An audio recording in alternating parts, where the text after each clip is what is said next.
Hi friends, welcome to వాణి రుచులు. Oats మరియు సగ్గుబియ్యంతో ఒక డిఫరెంట్ స్నాక్స్ రెసిపీ చూపించబోతున్నానండి. ఓట్స్ సగ్గుబియ్యం వడ తయారు చేసుకోవడం. ఇది మనకి స్పైసీగా, క్రిస్పీగా టేస్ట్ అనేది చాలా బాగుంటుంది. ఒకసారి ఓట్స్తో డిఫరెంట్గా చేయాలనుకునే వాళ్ళు ఈ విధంగా ట్రై చేసి చూడండి. ఈవినింగ్ టైం స్నాక్స్గా చాలా బాగుంటుంది.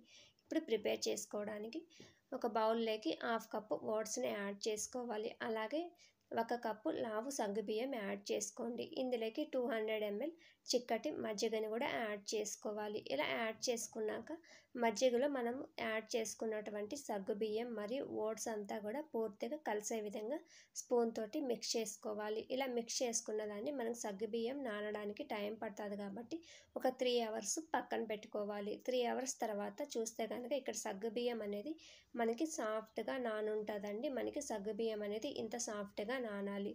ఇలా నానబెట్టుకున్న దాంట్లోకి 1/2 టేబుల్ స్పూన్ సాల్ట్ని, అలాగే 4-5 కట్ చేసిన పచ్చిమిర్చిని, అలాగే కొద్దిగా పుదీనా ఆకుల్ని, అలాగే కొద్దిగా కొత్తిమీర ఆకుల్ని యాడ్ చేసి 1 టీ స్పూన్ అల్లం వెల్లుల్లి పేస్ట్, అలాగే ముందే ఉడికించి పెట్టుకున్నటువంటి ఆలుగడ్డ ఒకటి చేత్తోటి నలుపుకొని యాడ్ చేసుకోవాలి.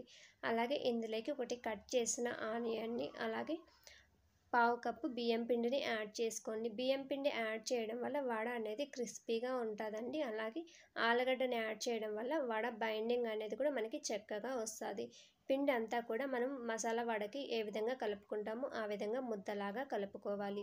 ఇలా కలుపుకున్నాక చేతికి కొద్దిగా ఆయిల్ని అప్లై చేసుకోవాలి. ఆయిల్ అప్లై చేయడం వల్ల మనకి ఓట్స్ అనేది కొంచెం జిగుటుగా ఉంటుంది కాబట్టి వడ చేసేటప్పుడు చేతికి అంటుకోకుండా ఉంటుంది.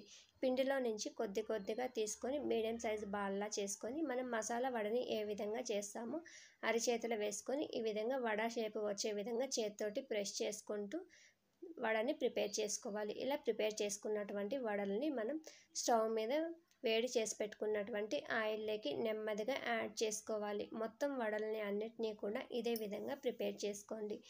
ఇలా యాడ్ చేసుకున్నాక వీటిని లో టు మీడియం ఫ్లేమ్లోనే ఫ్రై చేసుకోవాలి. ఒకవైపుకి గోల్డ్ కలర్ వచ్చాక మరొక వైపుకి గరిటెతోటి నెమ్మదిగా టర్న్ చేసుకొని రెండు వైపులకి కూడా గోల్డెన్ బ్రౌన్ కలర్ వచ్చేంత వరకు ఫ్రై చేశాక మనం వేడిగా వీటిని టమాటా కెచప్ తోటి కనుక సర్వ్ చేసుకుంటే టేస్ట్ అనేది చాలా బాగుంటుంది. ఇంతేనండి, ఓట్స్ మరియు సగ్గుబియ్యం వడలు అనేటివి మనకి తొందరగా ప్రిపేర్ చేసుకోవచ్చు. ఒకసారి ఈ విధంగా ట్రై చేసి చూడండి.